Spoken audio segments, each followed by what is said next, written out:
Hello there, Sarah from 17 once again.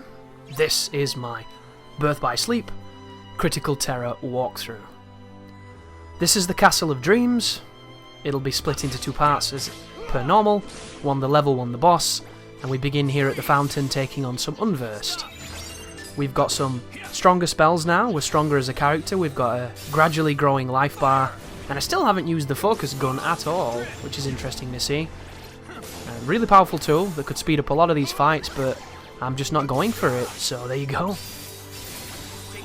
Also using spells now that are building towards a command style of Diamond Dust, which of course will remind most people of good old Shiva. A very powerful one as well, if you're taking on somebody who's elementally weak to ice. But I don't think I know too much about the elemental weaknesses in this game, so they all kind of work well. It's the Dreamweaver that you want. Dreamweaver is the one you want to always go towards, but I think that might only be Aqua who has access to that. It's still ridiculous though, that spell is broken. Complete invincibility, massive just moving hitbox of doom, incredible damage. And then you can use those ice creams to go into it perpetually, which is even more insane.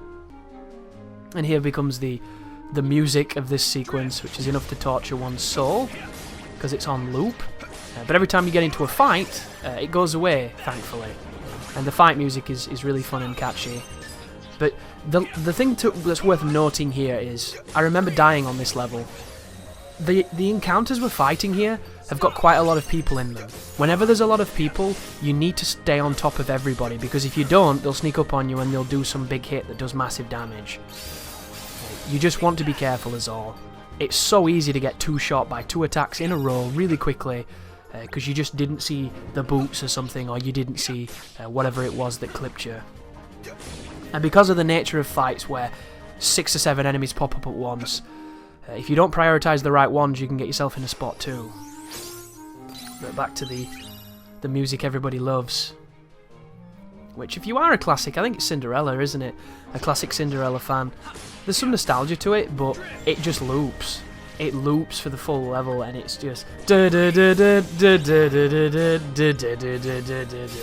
like, please, no more of this. That's unfortunate too. If you freeze them in an animation where they've got that weird shield armor stuff, you can't hit them if you're not careful. All kinds of weird things. There was a boot doing his weird Stompy move. An Unversed in a shoe. And is he out of a shoe now? Yeah, that guy's migrated. Oh, another thing too, you don't have to do any of these fights. I'm doing the fights because I feel like when they pop up I should do them. But you don't have to, you can just run straight to the castle and get on with it. You don't have to, to suffer these small enemies. It will benefit your character in the long run and it'll level your spells up, so there is definitely utility to it, but it is by no means necessary. As I build towards a Diamond Dust here with the Surge and the spells. There's a slide level 2. We got ourselves an Ether, or an Ether, depending on how you say that. Which we can sell later to hopefully buy some new techniques and what have you. There's an extra slow for us, I'll chuck that on. Now I won't, because I'm not leveled up yet. But the moment we do, it'll go straight into the pack with the other one, and we'll move towards getting more slows. Because slows and stops and all those kind of tools, incredibly useful against certain bosses. If you can stop a boss, he can't move, and you can beat on him for free. So if you find any bosses where you can do that, and there are a few, like I think it works on Hook on one of the campaigns, because I remember doing Time Slicer to him. Like, just experiment, folks. You will find all kinds of ways to exploit the bosses and get incredible amounts of damage. And as soon as you find the one that works, stick with it, because it'll save your life. Some of them, though, I wish worked on, and don't. Like Vanitas. Vanitas is one of those bosses where you do a lot of the status effects against him, because he dodges almost everything. And you use them because you can't seemingly hit him. And there are certain moments when you can hit him, and if you do, you want to really exploit them. And a couple of those moments is when you juggle him. If you can knock him into the air and get him vulnerable, you can then use like zero gravity and it will work. And then if you can hit him with zero gravity while he's in the gravity, he can't dodge. So that's when you can hit him with all your ridiculous spells in theory. But it wouldn't surprise me if he dodged them then, because it's the kind of dude he is. But there's a few bosses like that where If you can get them in a vulnerable state, you can destroy them. It's just appreciating how to get them into the vulnerable state and then how to capitalize on it. And the enemies are all kind of just like punching bags, aren't they, really, when you think about it? Cinderella hasn't caught up yet. This is an interesting one. Very reminiscent of escorting Minnie, isn't it, in Kingdom Hearts 2? Up that one corridor in the, is it the Disney Castle? So protect Cinderella until she reaches the ballroom. If you can stop enemies here, they can't attack. If you can confuse them, they'll attack each other. If you can use any of those kind of spells, there is no reason why Cinderella should take any damage. And of course, she will move without you guys, so you have to stick with her. She'll put herself into bad spots, and you want to get rid of everything around them. This is the only kind of stage where you might die because of the game. Because of her. And you'll notice you get a prompt on the screen that says press square, which is a teleport block, which is really powerful. And it enables Terra to take the hit for her, which is a really nice mechanic. And I don't remember ever failing this one, which is a credit to its design. Because I don't like escort missions, I never have. And some of the hardest parts of any games have involved escorting things, because it's just so unnecessary. And some of them are legendary, especially if you're doing them on higher difficulties, and then the escort dies before he's even had a chance to do anything.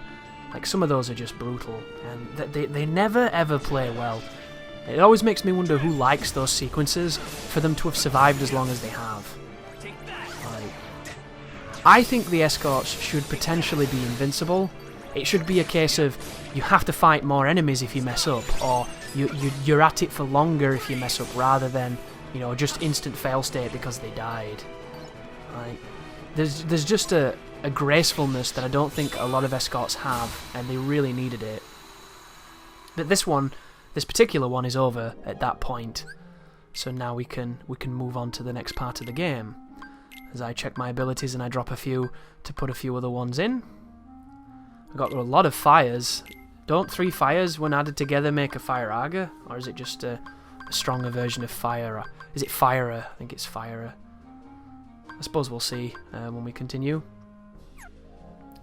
But when you do create different moves using the spells, depending on the crystal that you put on will depend on one of the random abilities that gets applied to it that you can then learn and inherit from leveling it up.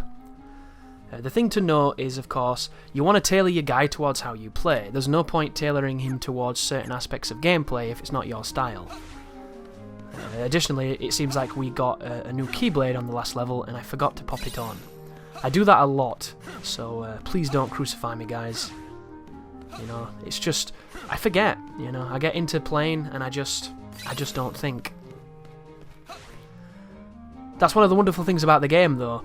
You can still be very effective with an unoptimized keyblade, because the game allows you to do that with the power of the spells and the power of just being able to play, you know.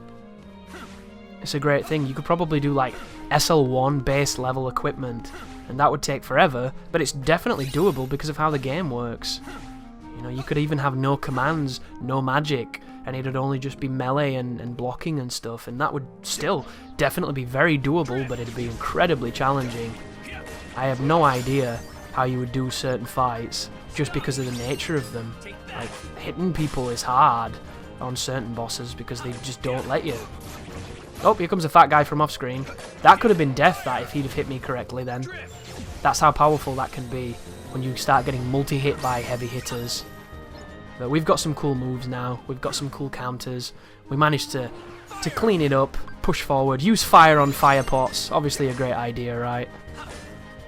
You're doing 0 damage, Chris. It's because you're on fire, and these creatures are fire.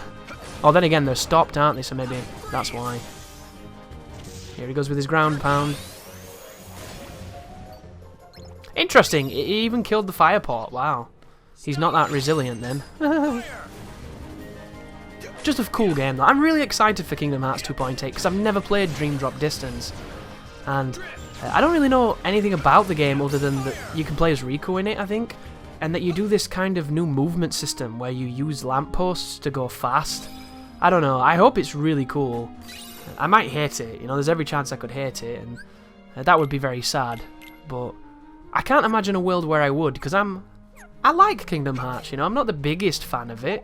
I used to be back in the day, when I bought Kingdom Hearts 2 the day it came out and did nothing but play it for like 18 hours before passing out. But nowadays, there's so many games, isn't there? And we haven't really seen anything from this game in so long. Like, we haven't seen a numbered sequel for an incredible large amount of time. And there's been all these other things that have been great and fine and what have you. But did you really think we'd be waiting this long for Kingdom Hearts 3 when you were back in Twilight Town? Back in like 2006 or wherever it was? I didn't.